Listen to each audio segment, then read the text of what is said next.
কোনো জ্যাম না থাকে তাহলে আধা ঘন্টার মতো সময় লাগে। তো বুঝতেই পারছেন আসলে কত দূর। তো হঠাৎ করে ও একদিন আমাকে আমার ফেসবুকে মেসেজ দিল দিয়ে হাই হ্যালো আমি ম্যাক্সো বিরিয়াজ, আমি পরিচয় দিলাম আমি ডিএস কবির। তো বললো যে আমিও ডান্স করি, আমিও একজন ডান্সার, আমি সোনারগাঁ হোটেলে ডান্স করি, এই সেই। তো আমি তোমার সবগুলো ডান্স দেখি, ডান্সগুলো অনেক সুন্দর, অনেক ভালো হয়, আমার খুব ভালো লাগে। তো আমিও তখন ওকে আপনি আপনি করে বলি ধন্যবাদ, ঠিক আছে এই সেই। পরে ও বললো যে ভাইয়া আমি তো তোমার সাথে একটু দেখা করতে চাই, যদি তুমি তোমার সময় হয়। বললাম যে আপনি দেখা করবে তাহলে তো ভালোই, কেউ যদি দেখা করতে আসে অবশ্যই আমার আসলেও আমার সত্যি আমার অনেক ভালো লাগে, কেউ যদি বলে আমি দেখা করতে আসবো আমার অনেক ভালো লাগে। তো যখন ও বললো পরে বললাম ঠিক আছে আপনি একদিন সময় করে আসেন। তো বললো আমি তো ভাইয়া উত্তরা চিনি না, আমি কখনো যাই নাই, কীভাবে আসবো।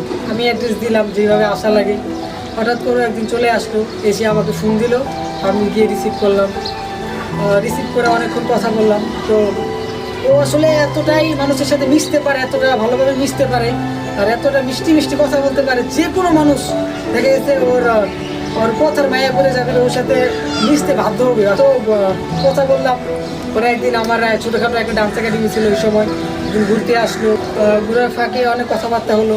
তারপরে ওকে বললাম যে আমাদের আসলে লোকজনের সমস্যা, আমাদের ভালো ডান্সার নেই, লিয়ামনি জসিম ছাড়া আমাদের পারফেক্ট কোনো ছেলে পেলে নেই, তারপরে ক্যামেরাম্যানও নেই, আমি একাই ক্যামেরার সেটিং করে দাঁড় করে দিয়ে আসি, আবার আমি নিজেই ডান্স করি, আমার একটা ক্যামেরাম্যানও নাই। তো ও বললো যে ঠিক আছে তোমার যখন এত সমস্যা তুমি এক কাজ করো, তুমি যদি যখন ভিডিও করতে যাবা আবারও বললো আমি সাথে যাবো। বললাম যে ঠিক আছে আমি যদি যাই তাহলে আপনাকে ফোন দেবো, আমি কথা বলছিলাম। পরে হঠাৎ করে একদিন আমরা ভিডিও করতে যাবো, ওকে রাতে ফোন দিলাম যে আপনি কি আসবেন, আমরা কালকে ভিডিও করতে যাব সকাল 7টায়। তো বললো যে ভাইয়া ঠিক আছে দেখি, আমি তো ঘুম থেকে ওই অনেক দেরিতে, ঠিক আছে আমি আসবো। তো ও আসলে ওই দিন সকাল 7টা বাজে আসে, 7টা সাড়ে 7টার দিকে আসে, আমার যতটুকু মনে আছে। আসলে ওই দিন আমরা সারাদিন প্রায় 6টা গানের ভিডিও করছি, একদিনে 6টা গানের ভিডিও করছি, সকাল 8টা থেকে বিকাল 5টা পর্যন্ত। সারাদিন আমরা ডিয়াবাড়ি ছিলাম, আমাদের সবগুলো ভিডিও তো ডিয়াবাড়ি, আপনারা জানেন, সারাদিন ডিয়াবাড়িতে ছিলাম। তো ভিডিও করার ফাঁকে ফাঁকে আমাদের একটা গান, ও বললো যে একটা আমি তো তুমি তো অনেকগুলো ভিডিও করলাম, তো আমি একটা ভিডিও করে দিই আমার মতো করে, আমি একটা ভিডিও তোমাকে এডিট করে দেবো। আমি বললাম ঠিক আছে তাহলে করো তুমি তোমার মতো করে। তারপরও দেখা গেছে ওর মতো করে একটা ভিডিও শুট নিল, ওর মতো করে ও ভিডিও করলো। পরে যাওয়ার সময় ওই ভিডিওটা ও নিয়ে চলে গেলো যে ও এডিট করে দেবো। তার একদিন পরেই ভিডিওটা নিয়ে আসছে আমাদের ক্লাবে, দেখো ভিডিওটা কেমন হয়েছে, আমি এডিট করছি। পুরো ভিডিওটা যখন দেখলাম, ভিডিওটা আমাদের সবারই এত ভালো লাগছে যেটা বলার বাইরে। আসলে আমাদের চ্যানেলের বেস্ট ভিডিও ছিল ওটা। ও এডিটের কাজটা আসলে খুব ভালো জানে। ভিডিওটা অনেক সুন্দর হয়েছিল, আমাদের সবারই অনেক পছন্দ হয়েছে। তখন লিয়ারাবু বললো যে ঠিক আছে তুমিও যখন একা একা কিছু করতে পারতেছো না, তো আমাদেরও তো একজন লোকের দরকার, তুমি আমাদের সাথে অ্যাড হয়ে যাও, আমাদের এখন থেকে আমাদের সবগুলো ভিডিও তুমি এডিট করে দিবা। ও রাজি, ঠিক আছে। তারপরে একটা দুটো ভিডিও করলাম, ভিডিও করার পরে ও বললো আমাকে ভাই দেখো আমার তো একটা চ্যানেল আছে, তো আমি তো একা একা আসলে কিছু করতে পারতেছি না, আমি প্রায় 4 থেকে 5 বছর ধরে চেষ্টা করতেছি, আমার চ্যানেলে 130টার উপরে ভিডিও আছে, আমি 5 বছরে মাত্র 1500 না 1600 সাবস্ক্রাইব করতে পারছি। আসলে একা একা তো কিছু করা সম্ভব না, তোমার তো একা একা কষ্ট হইতেছে। তো তুমি যদি আমার একটা ভিডিও বানাই দিতা, তোমার ফেসটা তো এখন পরিচিত, আমার চ্যানেলটা যদি কিছু সাবস্ক্রাইব হইতো খুব ভালো হইতো। মানে আমি ওর সাথে আমার ওই সময় এরকম একটা সম্পর্ক ছিল, ও যদি আমার চাইতে আমার চ্যানেলে চাইতে যদি ওর চ্যানেল বড় হয়ে যেত, আমার বিন্দু করে আফসোস লাগতো না, আমার খুশি লাগতো, এরকম একটা সম্পর্ক ছিল ওর সাথে ওর সময়। তো আমি খুব খুশি হয়ে আমি আমার নিজের ইয়াতে আমি একটা গান কোকা গান, যেটা ওর চ্যানেলে ভাইরাল হয়েছে, আমি লিয়ামনি ও এটা করে দিছি। তো এটা করার পরে ও চ্যানেলে দিলাম, দেখা যাচ্ছে প্রথম 3-4 দিন ভিউ হয় না, বললো যে কি ব্যাপার ভিউ তো হইতেছে না, কেমনি কি করা যায়। পরে শেয়ার টিয়ার দিলাম, আমার চ্যানেল লিয়ামনি চ্যানেলে শেয়ার টিয়ার দিলাম, চ্যানেলটা মোটামুটি ভালো একটা ভিউজ পাইতো। পরে আমাদের একটা ভিডিও করলো, আমাদের একটা ভিডিও করার পরে বললো যে আরেকটা ভিডিও যদি আমাকে দিতা তাহলে আমার চ্যানেলটা মোটামুটি একটা ভালো হইতো, একটা ভিডিও দিছে খুব ভালো ভিউ পাইতেছি, সাবস্ক্রাইব পাইতেছি, তো আরেকটা ভিডিও যদি দিতা খুব ভালো হইতো। তারপরে নিলয় ভাইয়ের সাথে আমার ওর আগে থেকে পরিচয়। তো নিলয় ভাইয়ের বললাম ঠিক আছে চলেন দুইজনে মিলে ওর একটা গান করে দিই। পরে সোনা বন্ধু, যেটা তো 1 মিলিয়ন প্লাস ভিউ আছে, ওই গানের কাজটা 70% দিনের ভাই কাজ করছে, আর 30% মনে হয় ওই করছে, মানে ডান্সটার কভার করছে। তারপরে আমরা তিনজনে মিলে ওই গানটা, আমার ক্যামেরা, আমারই সব খরচটা ছিল ওদের, যাতায়াত খরচ, খাবার দাবার আর এডিটটা করছে। তো আমরা তিনজনে মিলে একটা ভিডিও করে দিলাম। ওই ভিডিওটা রাতারাতি হিট, ও হিট, সবাই মানে একদম ওকে একটা চিন্তা আছে না, ছবি আছে 5 বছরে যে লোক মাত্র 1500 সাবস্ক্রাইব করছে, ওই লোকের মাত্র 2টা ভিডিও দিয়া সবাই এক নামে চিনতেছে। তো ভালো সম্পর্ক, ভালো আমার সাথে সম্পর্ক ভালো আসতেছে যাইতেছে। হঠাৎ করে একদিন আমার একটা ফোন আসলো, সেটা হচ্ছে এবিসি মিডিয়া থেকে। আমার চাইতে অনেক বড় চ্যানেল, প্রায় 3 লক্ষর উপরে সাবস্ক্রাইবারের। ও একদিন ফোন দিয়ে বললো যে ভাই নেক্সট ভিডিও আসলে আমাকে ফোন দিয়েছিল, বললো আমাদের সাথে কাজ করবে এই সেই। তো আমি আসলে বিশ্বাস করি যে না, ওর সাথে আমাদের এত ভালো সম্পর্ক ছিল, আমি তোর বিশ্বাস করি।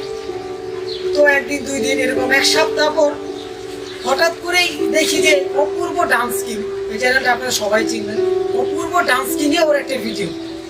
আমি তো অবাক হয়ে গেলাম যে আমাদের গ্রুপের একটা ছেলে, ও কিভাবে আমাদেরকে না জানিয়ে আমাদেরকে তো বলতে পারতো যে ভাই আমি ওই চ্যানেলে কাজ করবো, আমি যাইতেছি। ওর ইচ্ছা, ও যে কোনো চ্যানেলে কাজ করতে পারে, তো তারা আমাদের কিছু করার নাই। যেহেতু আমাদের সাথে একটা ভালো সম্পর্ক ছিল, বলা দরকার ছিল যে আমি ওই চ্যানেলে কাজ করতেছি, ঠিক আছে, এটাও মানলাম, কাজ করতেছি।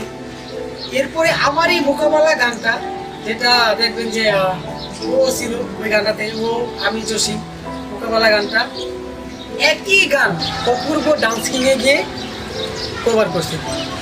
ও আমাদেরকে না জানিয়ে, আমাদের গ্রুপের একটা লোক, এখন সবাই চিনে যে ম্যাক্সবি আছে আমাদের গ্রুপের, ও হঠাৎ করেই অন্য একটা গ্রুপে চলে গেল, আমাদেরকে কিছু জানাইলো না।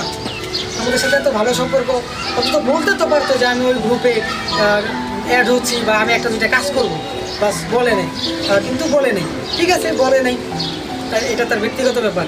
কিন্তু সমস্যা হচ্ছে ও আমারই গান, মোকাবেলা গানটা আমারই গান, যেটা আমি তুলে দিছি, ও আমার সাথে ভিডিও করছে আমার পিছনে, সেম গান, সেম স্টেপ, একই গান, ওইখানে গিয়ে আবার কপি করে এটা ওর নামে চালাইছে। সেটাও মানলাম, ঠিক আছে, কপি করছে, এটা ও নিজেরই, ও নিজে কমাইছে, কিছু করার নাই। কিন্তু ও আমার নামে ও ওখানে গিয়ে বদনাম করছে, আমি ভালো না, আমি এই সেই, আমি কাউকে দেখতে পারি না, আমি অনেক ভাব লই, আর অপূর্ব ডান্স কিংয়ের সামনে রিলিজ করবি কিচ্ছু না, মানে ওদেরকে পাম্প দিতে যা যা বলা লাগে।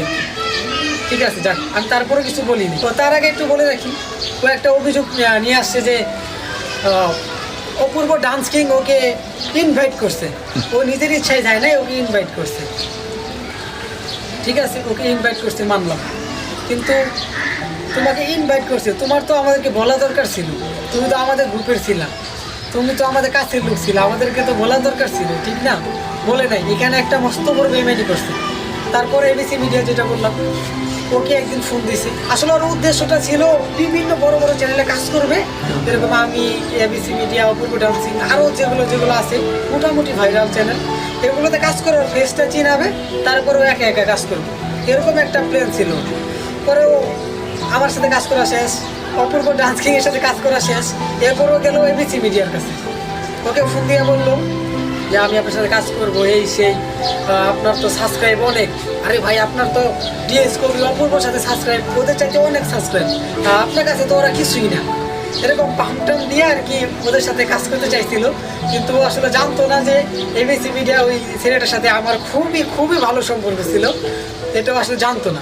পরে ওই ছেলেটা আমাকে ফোন দিল যে কবির ভাই, ওর নাম হচ্ছে অপু, তো অপু আমাকে ফোন দিয়ে বলেছে কবির ভাই আপনার ওই ম্যাক্সোবিরিয়া তো আমাকে ফোন দেওয়া বলতেছিল আমার সাথে কাজ করবে, এই সেই, বলে যে আমার কাছে নাকি আপনার অপূর্ব ডান্স কিং এদিকে কোনো কিছু বেল নাই, হ্যাঁ, মানে যেভাবে আমাকে পাম্প দেওয়া দরকার পাম্প দিয়ে আমার কাজ করতে চাইছিল। পুরা আমি জিজ্ঞাসা করলাম যে তুমি কী বলছো, বললো যে আমি তো অনেক দূরে থাকি, আপনি কীভাবে কাজ করবেন, এই হচ্ছে বিষয়। তো ও আসলে আমাদের এই কাছ থেকে চলে যাওয়ার পর থেকেই আমার আসলে আগে এরকম হেটার্স ছিল না, আমার চ্যানেলে আল্লাহর রহমতে আপনাদের দোয়ায়, আপনাদের ভালোবাসায় কোনো খারাপ কমেন্টস করতো না, খুবই কম, 1000 কমেন্ট পড়লে 2টা কমেন্ট হতো বা কেউ খারাপ কমেন্ট করতো, এরকম। বা আমার নামে কোনো ফেক আইডি ছিল না, ফেসবুকে কিচ্ছু ছিল না। ও চলে যাওয়ার পর যখন আমরা ওকে এই বিষয়গুলো বললাম, যখন ওর সাথে আমরা পুরো সম্পর্ক একদম কাটছিট করে দিলাম, এরপর থেকে আমার হাজার হাজার ফেক আইডি হয়ে গেছে। একরকম হাজার হাজার না হইলেও প্রায় 100-র মতো। আমি আপনাদেরকে একটু দেখাই, এখানে দেখেন কতগুলো ফেক আইডি আমার নামে, ডিএস কবি, ডিএস কবি, ডিএস কবি, ডিএস কবি, ডিএস। আমি প্রায় 2 মাস বা 1.5 মাস আগে অনেকগুলো লাইভে এসেও বলছি ফেসবুকে যে আমার অনেকগুলো ফেক আইডি হয়েছে। আপনার বিশ্বাস না হলে দেখে আসেন, আমি মিথ্যা বলছি না, সত্যি বলছি যে আমার অনেকগুলো ফেক আইডি আপনাদেরকে মেসেজ দিতেছে, খারাপ কথাবার্তা বলতেছে। আমি অনেক আগে এগুলো বলে দিছি, ঠিক আছে? তো এই কাজগুলো ও করতেছে। এই আইডিগুলো দেখতে একদম হুবহু আমার রিয়েল আইডির মতো, যেগুলো একদম আমার পিক, আমার কভার পিক, প্রোফাইল পিক একদম সেম টু সেম, মানে ধরার ক্ষমতা নেই কোনটা রিয়েল কোনটা ফেক। এই আইডিগুলো দিয়ে মেয়েদেরকে মেসেজ দেয়, দিয়ে মেয়েদেরকে খারাপ খারাপ কথা বলে, ছেলেদেরকে বকাবাজি করে, যাতে করে সবাই মনে করে আমি এই মেসেজগুলো করতেছি শুধুমাত্র আমাকে ছোট করার জন্য, আমাকে সবার মাঝে খারাপ করার জন্য, আপনাদের মাঝে খারাপ করার জন্য, আপনাদের চোখে খারাপ করার জন্যে এই কাজগুলো করা হইতেছে। সবগুলো আইডি দিয়ে সবাইকে মেসেজ দেয়, দিয়ে খারাপ খারাপ কথাবার্তা বলে, মেয়েদেরকে বিভিন্ন ভাষায় বকাঝকা করে। অনেক মেয়েরা আবার আমাকে, যাদের সাথে সম্পর্ক আছে, তারা বলে যে ভাই দেখেন আপনার নামে একটা আইডি আমাকে মেসেজ দিয়ে এইগুলো বলতেছে, এইসব খারাপ খারাপ কথা বলতেছে। যে কেউ যে জিজ্ঞাসা করো কি ভাষায় কথাবার্তা বলে, আমি দু একটা স্ক্রিনশট দেখ। আর আমার অনেক বান্ধবীকে এগুলো বলছি, অনেকে আমাকে স্ক্রিনশট দিয়ে এগুলো দিছে অনেক আগে, তারপরেও আমি কিছু বলিনি, চুপ ছিলাম। আসলে আমার কাছে কোনো প্রমাণ ছিল না কে বা কারা করতেছে এগুলো। তারপরে অনেকগুলো ফেক আইডি তো খোলা হয়েছে, অনেকগুলো ইউটিউব চ্যানেলও খোলা হয়েছিল আমার নামে। আমার ভিডিওগুলো ডাউনলোড দিয়ে ওইখানে আপলোড করা হতো, তার নিচে ওদের নাম্বার দিয়ে দিত। ওইখানে যদি কেউ ফোন দিত, তাদের সাথে খারাপ ব্যবহার করতো, চ্যানেল প্রমোট করার নাম করে সবার সাথে সবাইকে টাকা দাবি করতো, আরও বিভিন্নই করতো। তো আপনারা হয়তো অনেকেই এই সমস্যাটা ফেস করছেন, অনেকেই হয়তো ফেক আইডি দিয়ে বকাবকি করছে, অনেকেই হয়তো ফেক আইডি দিয়ে করছে। আমি তাদের কাছে, আমি ওই ফেক আইডি হয়ে আপনাদের কাছে মাপ চাচ্ছি, ক্ষমা চাচ্ছি। আপনারা আসলে আমার জন্য আপনাদের আসলে এই বকাগুলো শুনতে হয়েছে। তো আমি আপনাদের কাছে কি বলবো, আসলে বলার মতো ভাষা নাই যে কে বা কারা এগুলো করতেছে আমি জানি না, তবে এখন একটু আন্দাজ হচ্ছে। আর পুরো ভিডিওটা কথাগুলো শুনলে আপনারা বুঝতে পারবেন যে কে বা কারা এই কাজটা করতেছে। রিয়েল আইডি যেভাবে চিনবেন, আপনারা হয়তো প্রশ্ন করবেন যে অনেকগুলো ফেক আইডির ভিতরে আপনারটাতে রিয়েল বুঝবো কীভাবে? আমারটাতে প্রায় 5000-এর উপরে ফলোয়ার্স আছে, যেটা দেখলে বুঝতে পারবেন কোনটা রিয়েল আর কোনটা ফেক। আপনারা এটা দেখলেই বুঝতে পারবেন যে কোনটা রিয়েল আর কোনটা ফেক। আমি এই স্ক্রিনশটটা দিয়ে রাখছি আমার রিয়েল আইডি, দেখেন কতগুলো ফলোয়ার্স। এটা আপনারা হয়তো এখনো ভাববেন, অনেকেই ভাবতেছেন যে ম্যাক্সুবিরিয়াস হয়তো বা এখনো আমাদের সাথে অ্যাড আছে, আমরা বের করে দিছি আমাদের গ্রুপ থেকে, ওকে বের করে দিছি। ও নিজে থেকে চলে যায়নি, ওকে বের করে দিছি। ও আমাদের সাথে বেইমানি করছে, এই জন্য ওকে বের করে দিছি। ওকে আমাদের গ্রুপ থেকে বের করে দেওয়া হয়েছে, এর সম্পূর্ণ দোষ ছিল ওর কাছে এমন কোনো প্রমাণ নাই যে এটাতে প্রমাণ করতে পারবে যে আমি বিনা কারণে বের করে দিছি বা ওর সাথে খারাপ ব্যবহার করছি, এমন কোনো প্রমাণ নাই। কিন্তু আমার কাছে আছে এমন প্রমাণ, 1000টা প্রমাণ আমার কাছে আছে। কালকে একটা পোস্ট করছিলাম আমি ওর বিষয়ে, যে ও আমাদের গ্রুপের কেউ না, ও আমাদের নামে সবাইকে বাজে বাজে কথা বলতেছে। এটা করার পরে ও আর একটা পোস্ট করছিল, যেখানে বলা হয়েছে যে ও আমাদের ডান্স কপি করে নাই। তো ও দাবি করছে, ও সেই পোস্টে লিখছে যে ও অপূর্ব ডান্স কিংয়ে নিজের ইচ্ছে যায় নাই, ওকে ফোন দিয়ে ইনভাইট করা হয়েছে। ওকে ভালো, তাকে ইনভাইট করতেই পারে। হ্যাঁ, সে অনেকগুলো মিডিয়াতেও কাজ করছে, বড় বড় ফিল্মে কাজ করছে, তাকে ইনভাইট করতেই পারে, স্বাভাবিক, ঠিক আছে না? তো তুই তো আমাদের গ্রুপের ছিলি, তো তুই তো আমাদেরকে বলতে পারতি যে আমি ওখানে কাজ করতেছি, তোমাদের একটা গান কপি করতেছি, বলতে পারছি তো? বলস নাই, বেইমানি করছিস, এই জন্য তোরে বের করে দেওয়া হয়েছে। তুই আমাদেরকে না জানাইয়া এবিসি মিডিয়াতে কাজ করতে চাইছস, এই জন্য তোকে বের করা হয়েছে। তুই আমাদেরকে বাজে কমেন্ট করস, হ্যাঁ, এটা তার প্রমাণ আমরা দেখাইতেছি। তো অনেকগুলো কারণ আছে তোকে বের করার।